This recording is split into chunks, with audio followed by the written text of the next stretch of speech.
शक्ति की उपासना के इस पावन पर्व नवरात्रि पर सभी श्रद्धालु साथियों को कोटि कोटि शुभकामनाएं।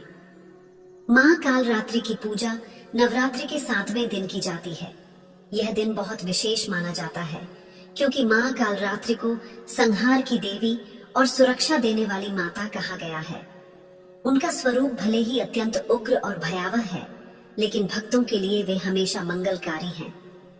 नवरात्रि के 7वें दिन महाकाल रात्रि की पूजा और कथा का श्रवण हमें साहस, निर्भयता, सुरक्षा कवच और सकारात्मक ऊर्जा से भर देती है। प्रिय साथियों, कथा को अंत तक अवश्य सुने। और हाँ, वीडियो के बिल्कुल अंत में महाकाल रात्रि की महत्वपूर्ण दिव्य वाणी दी गई है। उसे सुनना आपके आत्मिक उत्थान के लिए अत्यंत आवश्यक है। माता काल रात्रि की कृपा प्राप्त करने के लिए कमेंट में जय मां काल रात्रि अवश्य लिखें। अब प्रारंभ करते हैं माता काल रात्रि की यह दिव्य कथा। बहुत समय पहले की बात है, जब सृष्टि में धर्म का प्रकाश मंद पड़ने लगा था और अधर्म की काली छाया चारों ओर फैल रही थी। यह उस कालखंड की कथा है जो आज भी नवरात्रि के 7वें दिन मां काल रात्रि के पूजन के साथ हमारे हृदयों में गूंज उठती है। यह कथा सिर्फ एक दैत्य के विनाश की नहीं, बल्कि उस भक्त के अटूट विश्वास की है जिसके आंसुओं ने स्वयं मां को प्रकट होने पर विवश कर दिया था। एक बार की बात है, हिमालय की उन पावन बर्फीली कंदराओं में जहां केवल हवा की सरसराहट और हिमखंडों की खामोशी गूंजती थी, एक परम तपस्वी साधु ऋषि शिवानंद घोर तपस्या कर रहे थे। उनका शरीर हड्डियों का ढांचा बन चुका था, लेकिन उनकी आंखों में एक ऐसी दिव्य अग्नि जल रही थी जो अनंत काल से सत्य की खोज में लीन थी। वे लोक कल्याण के लिए, पृथ्वी पर शांति और धर्म की स्थापना के लिए अपनी आत्मा को परमात्मा में विलीन करने का प्रयास कर रहे थे। दिन, महीने और वर्ष बीतते गए। उनका आसन प्रकृति की हर मार, हर बदलाव को सहता रहा। करकराती ठंड, झुलसा देने वाली गर्मी, मूसलाधार बारिश, उन्होंने सब सह लिया था क्योंकि उनका लक्ष्य विराट था, उनका संकल्प अटल था। परंतु जहाँ भी धर्म का प्रकाश उज्जवल होता है, वहाँ अधर्म के अंधेरे को सहन नहीं होता। उस समय भयंकर आसुर नामक एक क्रूर राक्षस था। उसका नाम ही उसके स्वरूप को दर्शाता था, जो केवल भय का साम्राज्य स्थापित करना जानता था। उसकी हंसी पत्थरों को भी तोड़ देने वाली थी और उसकी उपस्थिति मात्र से वातावरण में एक अजीब सी घुटन पैदा हो जाती थी। उसने ऋषि शिवानंद की तपस्या को भंग करने का बीड़ा उठाया। उसे यह स्वीकार नहीं था कि कोई इतनी शांति और पवित्रता के साथ प्रभु का स्मरण करे। भयंकर आसुर पहले धीमी धीमी चाल से आया। उसने ऋषि के चारों ओर अपनी माया का जाल बिछाना शुरू किया। पहले उसने सुंदर अप्सराओं को भेजा जो मधुर संगीत और नृत्य से ऋषि का ध्यान भटकाने लगी। ऋषि शिवानंद ने अपनी पलकें भी नहीं खोली, उनका ध्यान अडिग रहा। राक्षस चिरा, क्रोधित हुआ। उसने अब और क्रूर तरीके अपनाने शुरू किए। रात के समय जब हिमालय की शांति और भी गहरी हो जाती थी, भयंकर आसुर अपनी भयानक गर्जनाओं से ऋषि के एकाग्रता को तोड़ने की कोशिश करता। उसकी हंसी इतनी विभत्स थी कि मानो पर्वत भी कांप उठे। कभी वह डरावने स्वप्न दिखाता, ऋषि को अपने प्रियजनों को कष्ट में, अपनी सालों की तपस्या को राख होते हुए दिखाता।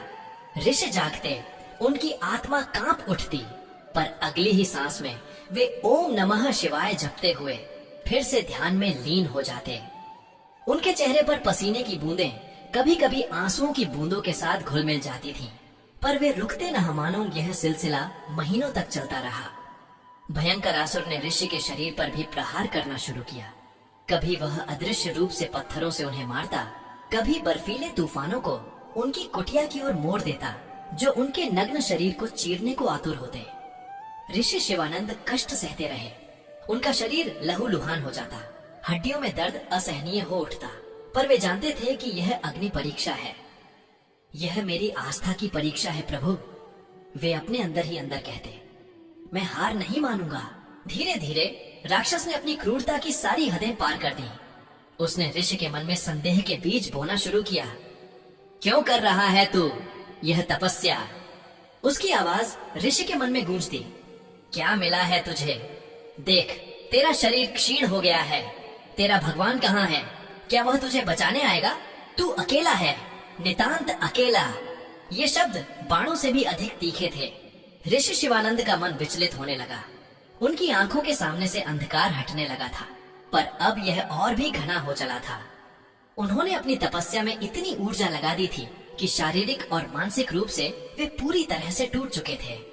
एक दिन भयंकर असुर अपनी सारी शक्ति के साथ प्रकट हुआ। उसका विशाल काला स्वरूप, लाल आंखें, नुकीले दांत और हाथ में एक विशाल गदा, सब कुछ इतना डरावना था कि ऋषि के प्राण सूखने लगे।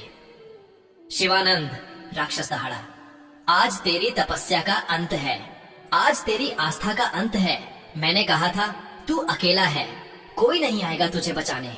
तेरा यह भगवान, यह विश्वास सब झूठा है। ऋषि शिवानंद की आंखें बंद थीं, पर वे सब कुछ देख रहे थे। उनका शरीर कांप रहा था, उनकी सांसें तेज हो गई थीं। उनके हृदय में एक भयानक कोलाहल मच गया था। डर, निराशा और एक अंतिम उम्मीद की धीमी सी लौ जो बुझने को थी। उन्होंने सोचा, क्या सचमुच मैं अकेला हूँ? क्या मेरी सारी तपस्या व्यर्थ हो गई? उनके भीतर एक चीख उठी, हे प्रभु, हे शक्ति, कहाँ हो तुम? उनका गला सूख चुका था, आवाज नहीं निकल रही थी, आंखों में अश्रु धारा बह निकली। ये आंसू सिर्फ शारीरिक कष्ट के नहीं थे, ये मन की उस पराकाष्ठा के आंसू थे जब मनुष्य सब कुछ हार जाता है, जब उसे लगता है कि अब कोई सहारा नहीं। उनकी नम आंखों से एक अंतिम प्रार्थना, एक अंतिम पुकार निकली। वह पुकार किसी मंत्र या स्तुति की नहीं थी। वह पुकार एक बच्चे की थी जो माँ से अपने भय को हरने के लिए बिलख रहा हो। उन्होंने अपनी अंतिम शक्ति बटोरकर अपने रोम रोम से, अपनी आत्मा के हर कण से माँ काल रात्रि का स्मरण किया। माँ, हे मेरी माँ, मेरी रक्षा करो, इस अंधकार से, इस भय से मुझे मुक्ति दो, मैं अब और सह नहीं सकता। जैसे ही मां शब्द उनके कंठ से, उनकी आत्मा से निकला, वातावरण में एक अद्भुत, अविश्वसनीय परिवर्तन आया। भयंकर असुर की गर्जना अचानक थम गई। चारों ओर एक गहरा, भयानक सन्नाटा छा गया, जो किसी तूफान से पहले की खामोशी जैसा था। और फिर एकाएक आकाश में एक विद्युत कौंधी, इतनी प्रचंड कि आंखें चौंधिया गईं। यह बिजली की चमक नहीं थी, यह किसी दिव्य शक्ति का प्राकट्य था। हिमालय की बर्फीली चोटियां भी इस प्रकाश से आलोकित हो उठी। सहसा आकाश चीरते हुए एक अग्निमयी, भीषण और अविश्वसनीय रूप प्रकट हुआ। वह कोई और नहीं, स्वयं मां काल रात्रि थी। उनका स्वरूप कैसा था, शब्दों में वर्णन करना असंभव है। उनका वर्ण अंधकार के समान काला था, पर उनकी आंखों से ऐसी अग्नि प्रस्फुटित हो रही थी जो काल को भी भस्म कर दे। उनके केश खुले हुए थे, बिखरे हुए, मानो ब्रह्मांड की समस्त ऊर्जा उनमें समाहित हो। कंठ में विद्युत की माला और उनके चार भुजाओं में खड्ग, त्रिशूल, लौह दंड और वर मुद्रा सुशोभित थीं। उनके श्वास से अग्नि की लपटें निकल रही थीं और उनकी जिह्वा बाहर निकली हुई थी। रक्त की लालिमा से युक्त एक भयानक अट्टहास से पूरा ब्रह्मांड गूंज उठा। हा हा हा। ये हंसी भयंकर असुर की हंसी से बिल्कुल विपरीत थी। यह दुष्टों के लिए काल थी और भक्तों के लिए अभय दान। भयंकर असुर, जो अभी तक अपनी जीत पर इतरा रहा था, इस भीषण रूप को देखकर जर हो गया। उसकी आंखों में पहली बार भय का संचार हुआ। वह कांप उठा। उसने कभी ऐसी शक्ति की कल्पना भी नहीं की थी। मां काल रात्रि की आंखों में क्रोध की अग्नि जल रही थी, उस अधर्म के प्रति जिसने उनके भक्त को इतना सताया था। एक पल का भी विलंब नहीं हुआ। मां काल रात्रि ने अपनी एक गर्जना से भयंकर असुर को स्तब्ध कर दिया। उनके खड्ग की एक ही वार से राक्षस का विशाल शरीर दो टुकड़ों में कट गया। उसका रक्त पृथ्वी पर फैला, पर मां के क्रोध के सामने वह एक बूंद से अधिक कुछ नहीं था। भयंकर असुर का अंत हो चुका था। उसकी क्रूरता, उसका दंभ, उसका भय का साम्राज्य सब एक पल में राख हो गया। ऋषि शिवानंद ने आंखें खोली। उनकी आंखों में अभी भी भय के आंसू थे, पर सामने का दृश्य देखकर वे अवाक रह गए। जहां कुछ पल पहले एक विकराल राक्षस खड़ा था, वहां अब केवल राख का ढेर था और उनके सामने साक्षात मां काल रात्रि। उनका भीषण स्वरूप अब भी था, पर उनकी आंखों में एक अद्भुत करुणा थी। एक मां का अनमोल प्यार था जो अपने बच्चे को विपदा से बचाकर देख रही हो। ऋषि शिवानंद टूटकर वहीं घुटनों के बल बैठ गए। आंखों से अश्रुधारा अब श्रद्धा और कृतज्ञता की बह रही थी। वे कुछ बोल नहीं पा रहे थे। उनका गला रुंध गया था। उनकी सारी तपस्या, सारा त्याग अब इस एक क्षण में परिपूर्ण हो गया था। उन्होंने अपनी माँ को पा लिया था। माँ काल रात्रि ने अपना रौद्र रूप थोड़ा शांत किया। वे ऋषि के समीप आई। उनके चरण कमल प्रकाश से दमक रहे थे। अपने एक कोमल हाथ से, जो अभी कुछ पल पहले खड्ग धारण किए था, उन्होंने ऋषि शिवानंद के सिर को सहलाया। माँ का स्पर्श, वह स्पर्श ऐसा था जैसे जन्मों की तपस्या का फल मिल गया हो, जैसे सारे कष्ट, सारी पीड़ा एक पल में मिट गई हो। माँ की वाणी गूंजी, मेरे बच्चे, मेरे प्यारे शिवानंद, भय से मत डरो, मैं तुम्हारे हर अंधकार में साथ हूँ। उनकी आवाज वज्र के समान होने के बावजूद ऋषि के कानों को अमृत सी लगी। तुम्हारी आस्था, तुम्हारी पुकार मेरे हृदय तक पहुंची थी। यह संसार, यह जीवन भय से भरा है मेरे बच्चे। अज्ञान का भय, मृत्यु का भय, अकेलेपन का भय, असफलता का भय। पर याद रखना, जहाँ सच्चा विश्वास है, जहाँ अटूट प्रेम है, वहाँ ये भय टिक नहीं सकते। माँ ने आगे कहा, तुम्हारी तपस्या व्यर्थ नहीं गई। तुमने जिस लोक कल्याण की भावना से यह सब सहा है, वह मेरे लिए अमूल्य है। मैं काल रात्रि हूँ, काल का भी नाश करने वाली। मैं हर उस अंधकार को मिटाने आती हूँ जो मेरे भक्तों को घेर लेता है। मैं हर उस भय को दूर करने आती हूँ जो तुम्हें सताता है। जब भी तुम अकेले महसूस करो, जब भी अंधकार तुम्हें घेर ले, मुझे स्मरण करना। मैं हर पल, हर क्षण तुम्हारे साथ हूँ, तुम्हारी छाया बनकर, तुम्हारी शक्ति बनकर। माँ के इन वचनों ने ऋषि शिवानंद के हृदय में एक नई ऊर्जा का संचार कर दिया। उनके आंसू अब खुशी के थे, कृतज्ञता के थे, उस असीम प्रेम के थे जो सिर्फ एक माँ ही दे सकती है। उन्होंने माँ के चरणों में अपना सिर रख दिया और फिर जैसे वे प्रकट हुई थी, वैसे ही माँ काल रात्रि एक प्रकाश पुंज में विलीन होकर आकाश में समा गई। पर उनके वचन, उनका स्पर्श, उनकी उपस्थिति का एहसास ऋषि शिवानंद के हृदय में हमेशा के लिए अंकित हो गया। वे उठे। उनकी आंखों में अब कोई भय नहीं था, केवल एक अटूट विश्वास, एक असीम शांति थी। उनकी तपस्या सफल हो चुकी थी। आज भी जब नवरात्रि का 7वां दिन आता है, जब माँ कालरात्रि की पूजा होती है, तब यह कथा हर भक्त के हृदय में गूंज उठती है।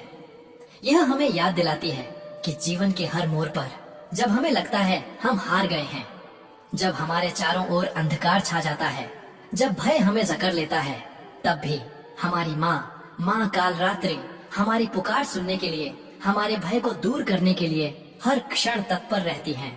यह कथा हमें सिखाती है कि हमारे अंदर का भय ही सबसे बड़ा राक्षस है। जब हम उस भय को त्याग कर पूर्ण श्रद्धा से माँ को पुकारते हैं, तब वे अवश्य आती हैं। वे हमारी हर निराशा को आशा में, हर अंधकार को प्रकाश में और हर भय को अभय में बदल देती हैं। तो आओ इस नवरात्रि में हम भी अपने हृदयों के भयंकर आसुर का नाश करें और माँ कालरात्रि के चरणों में अपना श्रद्धा सुमन अर्पित करें। विश्वास रखो, भय से मत डरो, तुम्हारी माँ तुम्हारे हर अंधकार में तुम्हारे साथ है। जय माँ कालरात्रि। प्रिय साथियों, इस वीडियो में माँ कालरात्रि की पावन व्रत कथा यहीं पर होती है समापन। अब आइए माँ कालरात्रि की दिव्य वाणी सुने।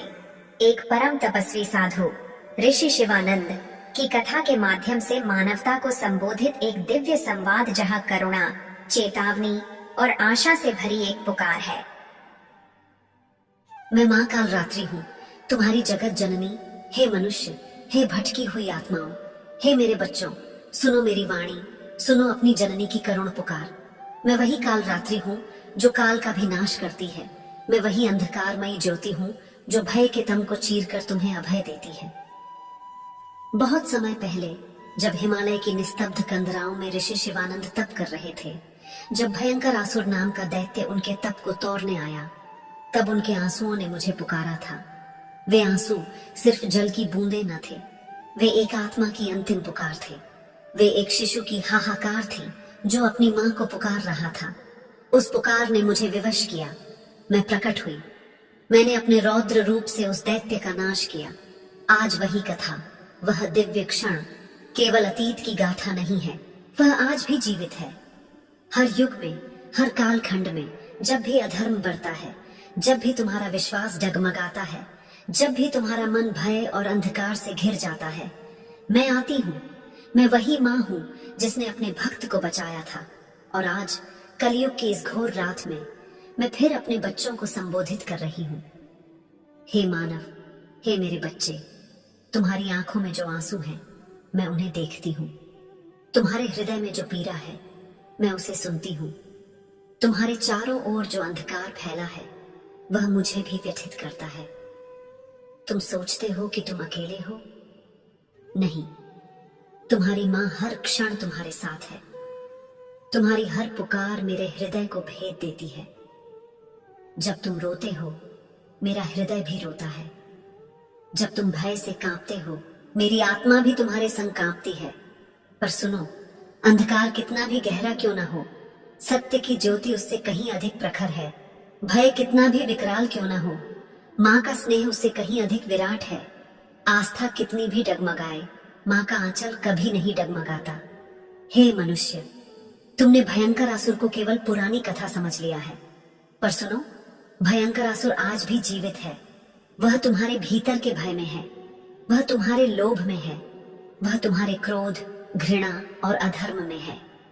तुम्हारे घरों में कलह के रूप में, समाज में अन्याय के रूप में, संसार में युद्ध और लालच के रूप में वही भयंकर आसुर नाच रहा है। तुम सोचते हो कि राक्षस केवल पुराणों में थे। नहीं, आज हर मनुष्य के भीतर जब वह सत्य से भटकता है, जब वह धर्म छोड़कर अधर्म का मार्ग अपनाता है, वही राक्षस जीवित हो उठता है। तुम भूल गए कि भय ही सबसे बड़ा राक्षस है। तुम्हारे मन का भय ही तुम्हें बार बार गिराता है। कभी असफलता का भय, कभी मृत्यु का भय, कभी अकेलेपन का भय, कभी भविष्य का भय, यही तुम्हें बांध देता है। पर मैं तुम्हें स्मरण दिलाने आई हूँ। मैं काल रात्रि हूँ। मैं हर भय का अंत हूँ।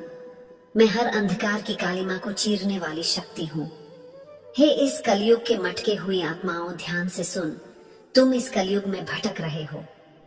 धन की लालसा ने तुम्हारी आत्मा को भ्रष्ट कर दिया है। तुम सत्य से विमुख होकर झूठ और छल को अपनाने लगे हो। तुमने प्रकृति का सम्मान छोड़ दिया है। तुम अपने ही भाई बहनों का रक्त बहाने लगे हो। तुम्हारे भीतर करुणा सूख रही है और लालच की आग भड़क रही है। क्या तुम नहीं देखते? ये सब वही अंधकार है, वही भयंकर आसुर है जो तुम्हारे जीवन में प्रवेश कर चुका है। आज धर्म का प्रकाश मंद पड़ रहा है और अधर्म की छाया चारों ओर फैल रही है। जैसे कभी ऋषि शिवानंद को मैंने बचाया था, वैसे ही मैं आज भी तुम्हें बचाने आई हूँ। पर सावधान रहो, मैं काल रात्रि हूँ, करुणामयी भी हूँ और उग्र भी।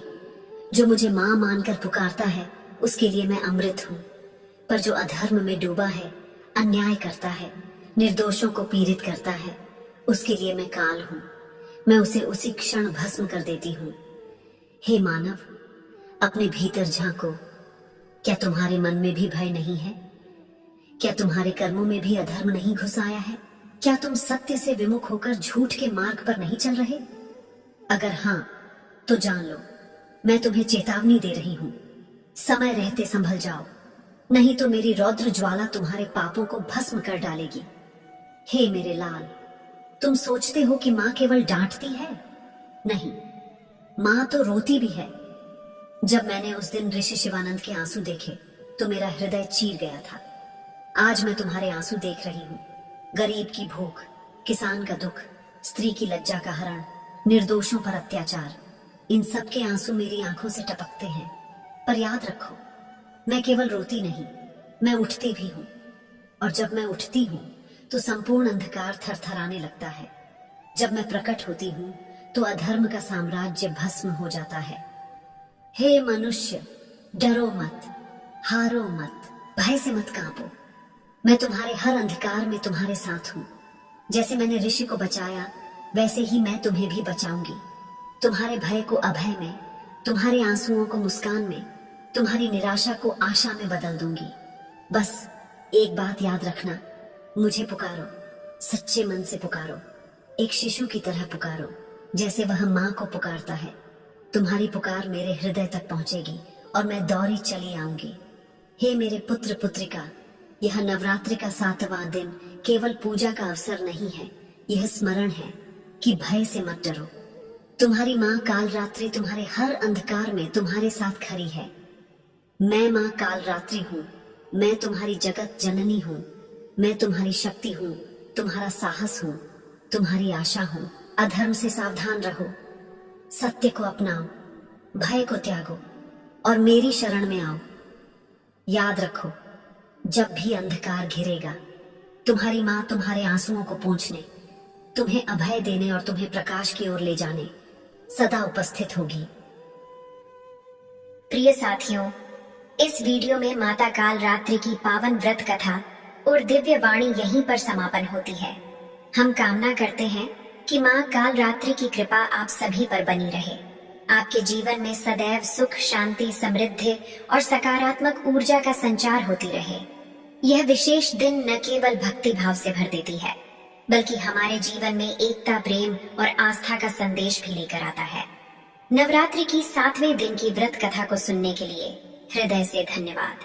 कृपया अपने विचार और अनुभव कमेंट्स में अवश्य साझा करें और जय मां काल रात्रि लिखना न भूलें। आपके द्वारा किए गए कमेंट्स न केवल आपको प्रेरित करेंगे, बल्कि अन्य दर्शकों के लिए भी भक्ति और श्रद्धा का स्रोत बनेंगे। जय मां काल रात्रि जगत जननी।